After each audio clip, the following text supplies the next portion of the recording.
Baik, assalamualaikum warahmatullahi wabarakatuh. Waalaikumsalam warahmatullahi wabarakatuh. Alhamdulillah teman-teman semua, kali ini kita dapat berkumpul di media Zoom, yang mana guna untuk menyelesaikan tugas kita, khususnya di mata kuliah auditing liabilitas yang diampu oleh dosen Pak Azmi. Baik teman-teman, langsung kita mulai saja untuk rundown dari presentasi pada kali ini adalah yang pertama pembukaan ini dimulai dengan membaca basmalah bersama-sama. Yang kedua ada penyampaian materi yang akan dibacakan oleh teman-teman sekalian yang ada di Zoom sekarang. Lalu tanya jawab bila ada. Dan yang terakhir penutupan. Nah, langsung aja kita mulai dengan membaca basmalah bersama-sama. Bismillahirrahmanirrahim. Amin. Oke, teman-teman. Langsung kita lanjut aja ke sesi selanjutnya, yaitu sesi penyampaian materi yang akan disampaikan oleh saudagarku.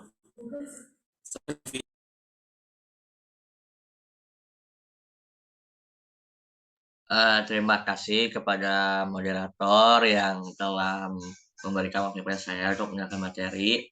Yang pertama, mungkin ada menurut PSAK, IAI 2015, ekuitas adalah hak residual atas aset perusahaan setelah di setelah dikurangi semua liabilitas. Jumlah ekuitas yang ditampilkan dalam laporan posisi keuangan atau neraca bergantung pada pengukuran aset dan liabilitas.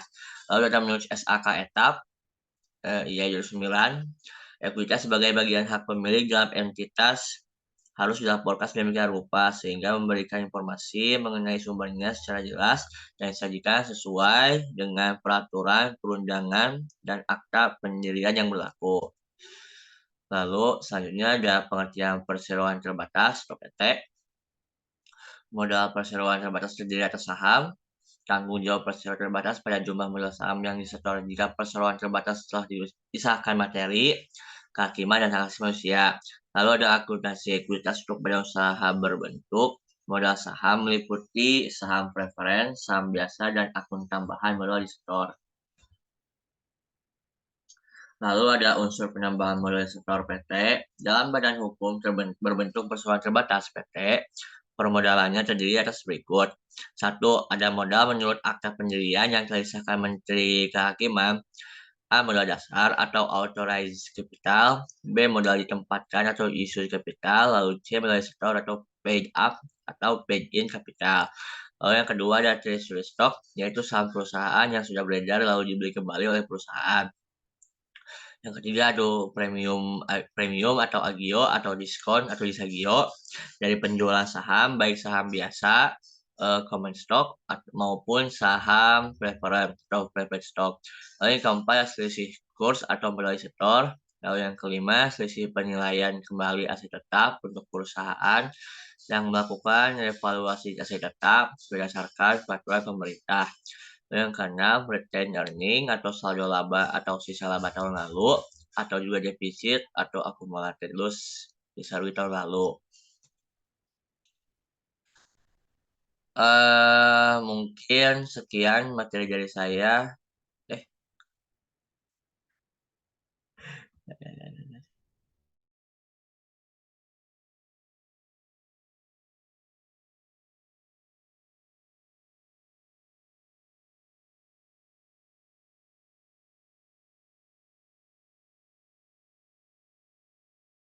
Eh, belum ya, yang selanjutnya teh masih saya lihat sebenarnya ada yang harus diperhatikan mengenai pemeriksaan ekuitas. Eh,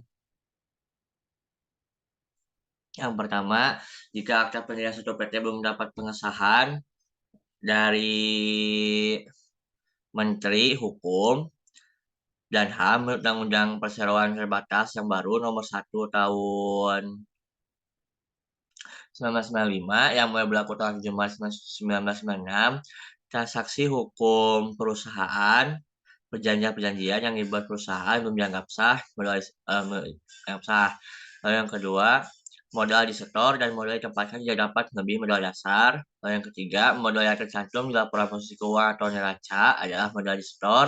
Lalu keempat, tujuan pembelian kembali saham atau treasury stock adalah yang pertama untuk meningkatkan harga pasar saham perusahaan, yang kedua untuk dibagikan sebagai saham bonus kepada para manajer dan pegawai perusahaan.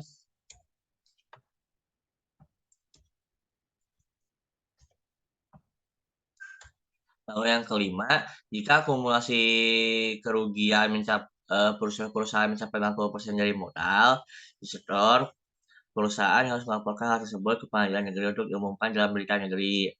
Lalu yang keenam, menurut SAK, aset tetap harus dicatat atau disajikan dalam laporan posisi keuangan neraca berdasarkan harga perolehannya atau acquisition cost. Lalu yang ketujuh, adjustment ke retained earning deficit hanya diperbolehkan jika menyangkut laba rugi tahun lalu yang jumlahnya material besar atau menyangkut pembayaran pajak yang berasal dari SPP surat agian pajak atau SKP surat ketetapan pajak walaupun jumlahnya kecil. Lalu yang kedelapan, ada setelah saham dalam bentuk barang atau imbreng harus menggunakan nilai wajar aset, bukan kas yang silakan disetor. Lalu yang kesembilan, waktu yang dibutuhkan dalam pemeriksaan permodalan biasanya tidak banyak. Mungkin sekian materi yang saya sampaikan. Selanjutnya saya kembalikan pada moderator.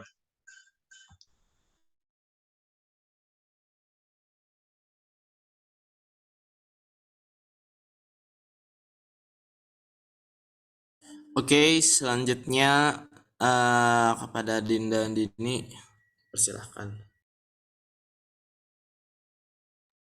Baik, terima kasih kepada moderator. Di sini saya akan menyampaikan materi yang selanjutnya, yaitu tujuan pemeriksaan audit atau audit objektif ekuitas. Yang pertama yaitu untuk memeriksa apakah perubahan terhadap ekuitas telah mendapat otorisasi baik dari pejabat perusahaan yang berwenang, yaitu seperti direksi atau dewan komisaris, rapat umum pemegang saham atau RUPS, maupun dari instansi pemerintah. Yang kedua yaitu untuk memeriksa apakah setiap perubahan pada retained earnings atau accumulated loss didukung oleh bukti-bukti yang sah. Yang ketiga yaitu untuk memeriksa apakah penyajian permodalan di laporan posisi keuangan atau neraca sesuai dengan SAK dan hal-hal yang penting sudah diungkapkan dalam catatan atas laporan keuangan. Next.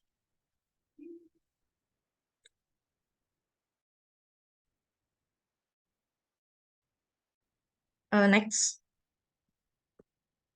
Yang selanjutnya yaitu tujuan pemeriksaan ekuitas. Yang pertama untuk memeriksa apakah terdapat internal control yang baik atas ekuitas.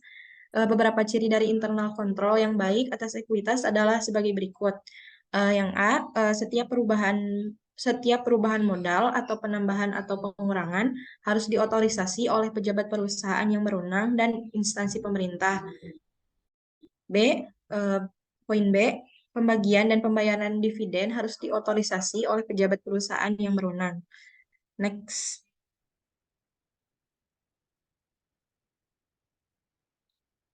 Yang selanjutnya yaitu contoh journal entry untuk pembagian dan pembayaran dividen perusahaan yang menerima dividen, memiliki minority interest, dan mencatat investasinya dengan cost method. Next.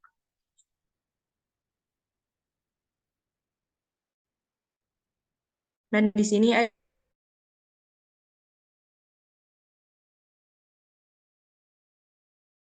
ada contoh dari pemeriksaan ekuitas saat mendeklarasikan dividen bagi perusahaan yang membagi dividen, jurnalnya yaitu dividen kas di debit, utang dividen di kredit, dan pada saat pembayaran dividen, utang dividen di debit dan kas di kredit. Nah, pencatatan bagi dividen kas di debit dan pendapatan dividen di kredit. Nah, yang selanjutnya contoh pada saat dividen saham bagi perusahaan yang membagi dividen, jurnalnya yaitu pada saat deklarasi dividen saham di debit, utang dividen di kredit. Dan pada saat pembayaran dividen, jurnalnya yaitu utang dividen di debit dan paid in capital di kredit. Nah, bagi perusahaan yang menerima dividen tidak ada jurnalnya. Next.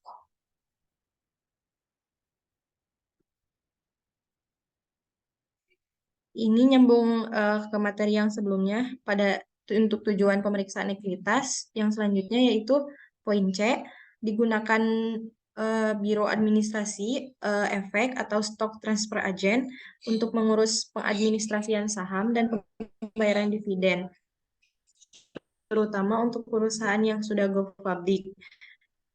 Yang poin D yaitu setiap perusahaan atau adjustment retained earnings atau defisit dioto oleh bukti yang lengkap. Next. Next, Dani. Nah, untuk poin yang kedua, belum.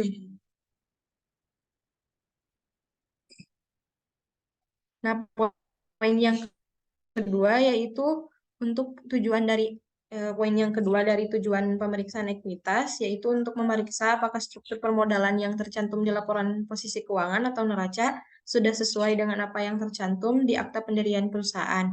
Poin yang ketiganya yaitu untuk memeriksa apakah penyajian pemodalan di laporan posisi keuangan atau neraca dan catatan atas laporan keuangan sudah sesuai dengan etap PSAK dan IFRS. Sekian materi yang dapat saya sampaikan. Saya kembalikan lagi kepada moderator. Baik, terima kasih kepada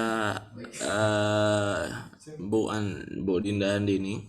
Selanjutnya ada materi mengenai audit prosedur yang disarankan yang akan dijelaskan oleh saya sendiri. Yang pertama, pelajari dan evaluasi internal kontrol. Pelajari dan evaluasi internal kontrol atas permodalan dan transaksi jual beli saham, pembagian dan pembayaran dividen dan sertifikat saham. Yang kedua, minta salinan kopi dari akta pendirian, SK pengesahan Menteri Hukum dan HAM, SK BKPM atau BKPMD, SK Bapepam LK, SK Presiden untuk disimpan dalam permanent file. Yang ketiga, cocokkan data yang ada dalam akta pendirian tersebut dengan model yang tercantum di laporan posisi keuangan dan penjelasan dalam catatan atas laporan keuangan. Yang keempat, untuk perusahaan yang baru didirikan dan perusahaan yang mempunyai tambahan setoran modal dalam periode yang diperiksa, periksalah bukti setoran dan bukti pembukuan lainnya serta otorisasi dari pejabat perusahaan yang berwenang dan instansi pemerintah. Next, boleh.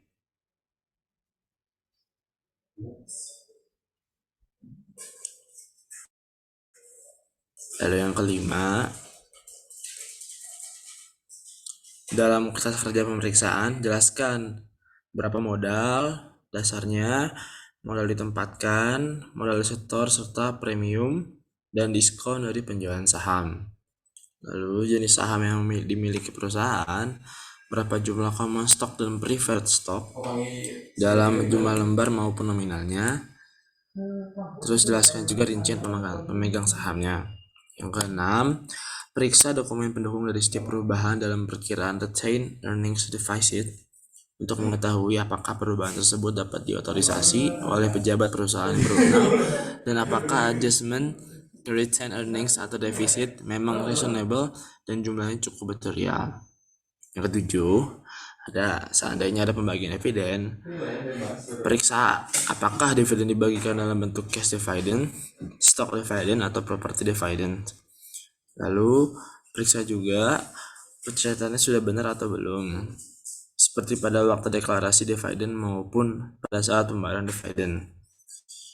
Lalu periksa juga apakah sudah diotorisasi oleh pejabat perusahaan yang berwenang melalui notulen rapat direksi dan rapat umum pemegang saham.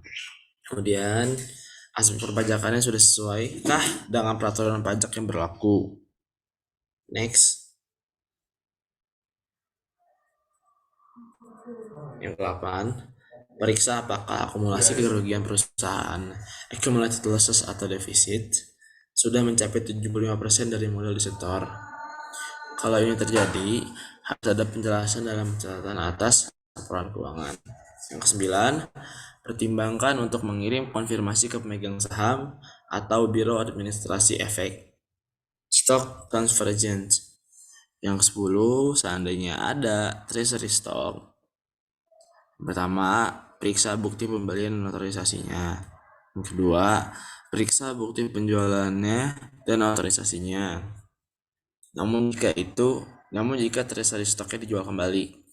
Kemudian, tanyakan kepada manajemen tujuan pembelian treasury stock, apakah untuk memperbaiki harga pasar saham perusahaan atau dibagikan sebagai saham bonus. Kemudian, perhatikan bahwa treasury stock tidak berhak atas pembagian dividen. Yang ke-11, periksa apakah penyajian permodalan di laporan posisi keuangan dan catatan atas laporan keuangan sudah sesuai dengan standar akuntansi keuangan etap atau PSAK atau IFRS.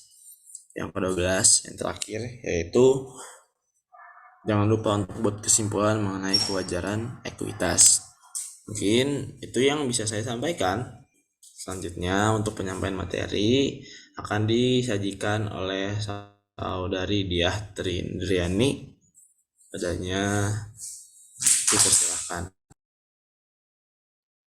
Terima kasih kepada moderator yang telah memberikan saya kesempatan.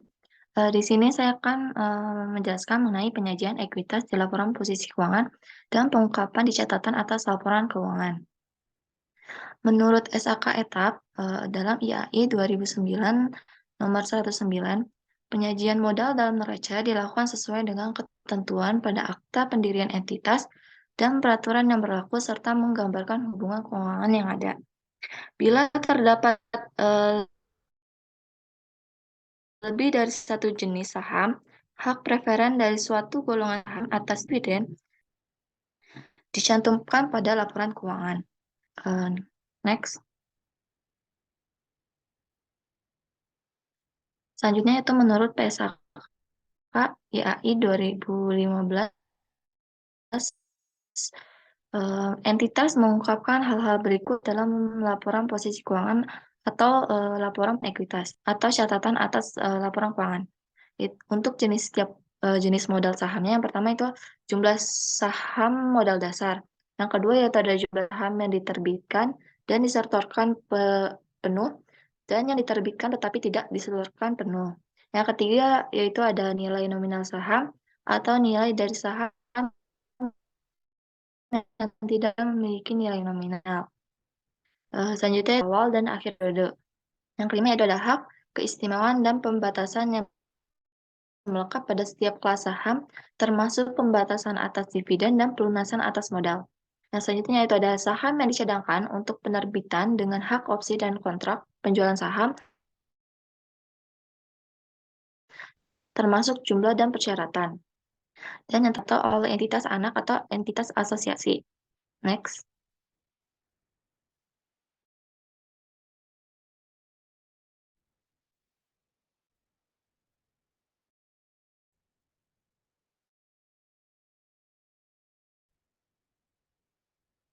Next.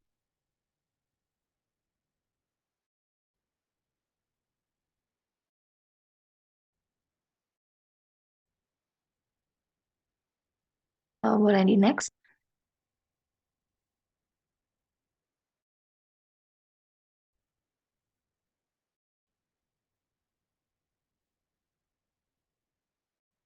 Nah, selanjutnya yaitu ada deskripsi mengenai sifat dan tujuan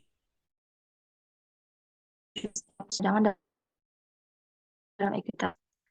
Dalam penyajian pengungkapan saldo laba menunjukkan akumulasi hasil usaha untuk dibagikan sebagai dividen, kecuali jika diberikan indikasi mengenai pembatasan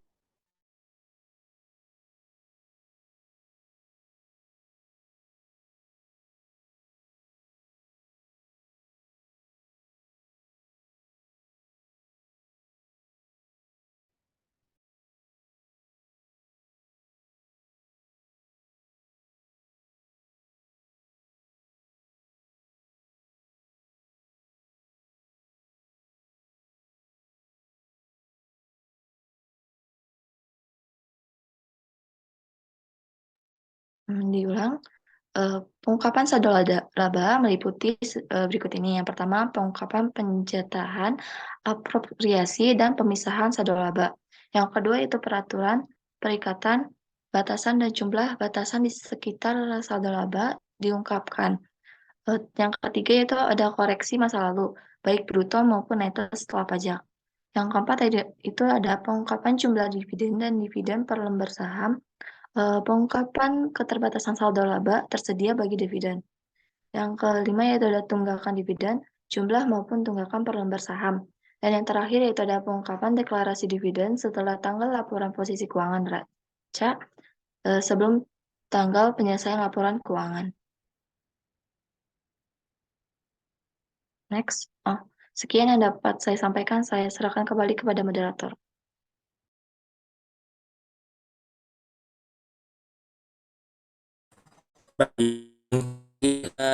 Untuk sesi penyampaian materi telah selesai dilaksanakan. Selanjutnya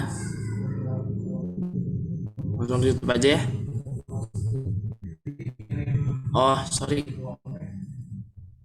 Oke, di sini ada soal latihan yang mana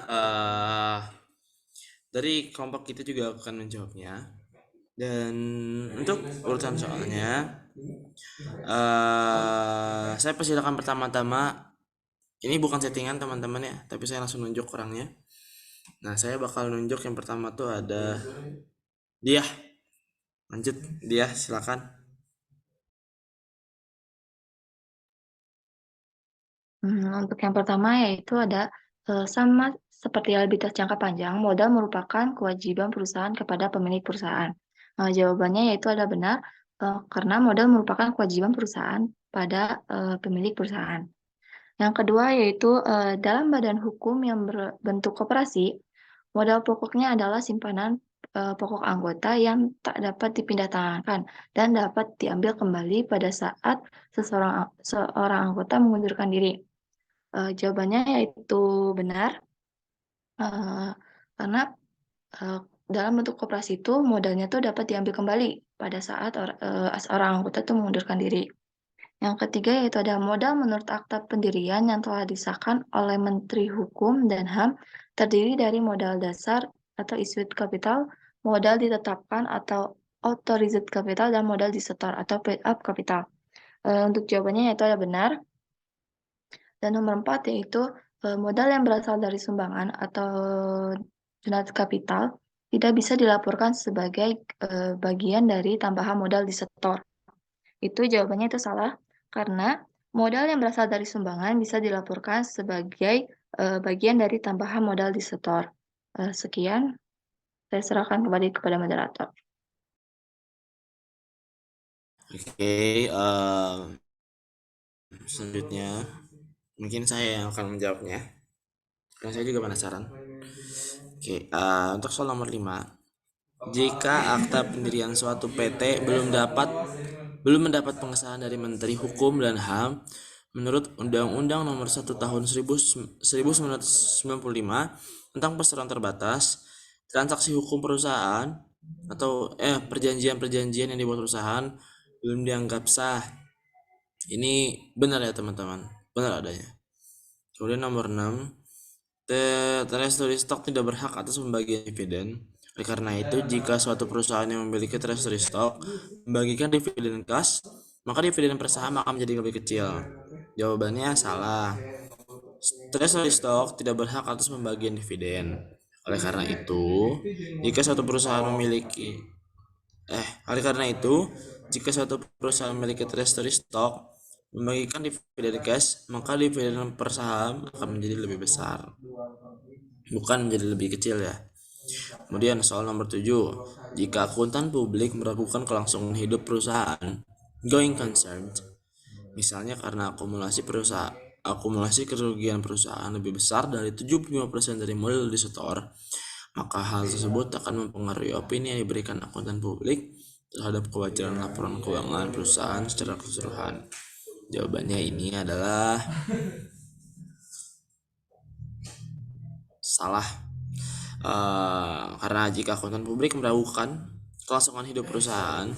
Misalnya karena akumulasi kerugian perusahaan lebih besar dari 75% dari modal disetor, maka secara hukum perusahaan tersebut harus bubar. Lalu soal ke-8, ada atau tidak ada peraturan pemerintahan, perusahaan bisa melakukan revaluasi aset tetap dan mencantumkan nilai aset tetapnya di laporan posisi keuangan berdasarkan nilai evaluasi. Jawabannya benar, karena untuk peraturan pemerintahan sendiri, mau ada atau tidaknya juga perusahaan tetap bisa melakukan revaluasi aset tetap, kayak gitu. Mungkin untuk yang soal selanjutnya akan dibaca oleh Dani Lutfi Nur Hakim, kepada yang saya persilakan. Terima kasih kepada moderator. Mungkin soal selanjutnya ada nomor 9, yaitu adjustment ke retained earning hanya diperbolehkan jika menyangkut laba rugi tahun lalu yang jumlahnya material atau menyangkut pembayaran pajak yang berasal dari SPP dan SKP. Walaupun jumlahnya kecil dan jawabannya adalah benar. Lalu untuk nomor 10 Tapi ada Mbak Gani pernah all in berapa? nomor 10 ya, setoran saham dalam bentuk imbreng harus menggunakan nilai wajar aset. Bukan kaca silakan atau setor, yaitu nilai appraisal yang disetujui dalam komisaris untuk PT yang saling tidak berefek efek atau nilai yang disepakati oleh dalam komisaris dan penyetoran bentuk barang, maka itu adalah benar. Yang ke-11, waktu yang dibutuhkan dalam pemeriksaan permodalan biasanya cukup banyak seperti pada pemeriksaan persediaan, itu adalah salah. Jawabannya adalah waktu yang dibutuhkan dalam pemeriksaan permodalan biasanya tidak banyak. Lalu untuk selanjutnya ada nomor 12. Salah satu audit objektif dalam memeriksa ekuitas adalah untuk memeriksa apakah perubahan terhadap ekuitas telah mendapat otorisasi baik dari pejabat perusahaan yang berwenang, RUPS maupun dari instansi pemerintah, maka jawabannya adalah benar. Mungkin sekian dari saya kembalikan pada moderator. Baik, yang terakhir adalah Dinda Andini, kepadanya saya persilakan. Baik, soal yang nomor 13, besarnya dividen yang akan dibagikan diusulkan oleh direksi perusahaan dan disahkan dalam RUPS. Itu jawabannya benar. Nah, yang soal nomor 14, dalam hal pembagian stok dividen, jumlah stockholders equity tidak berubah karena retained earnings berkurang dan paid in capital bertambah dalam jumlah yang sama. Jawabannya benar. Dan soal terakhir, salah satu ciri internal kontrol yang baik atas ekuitas adalah digunakannya stock transfer agent untuk mengurus pengadministrasian saham dan pembayaran dividen terutama untuk perusahaan yang sudah go public. Jawabannya itu benar. Sekian, saya kembalikan lagi kepada moderator.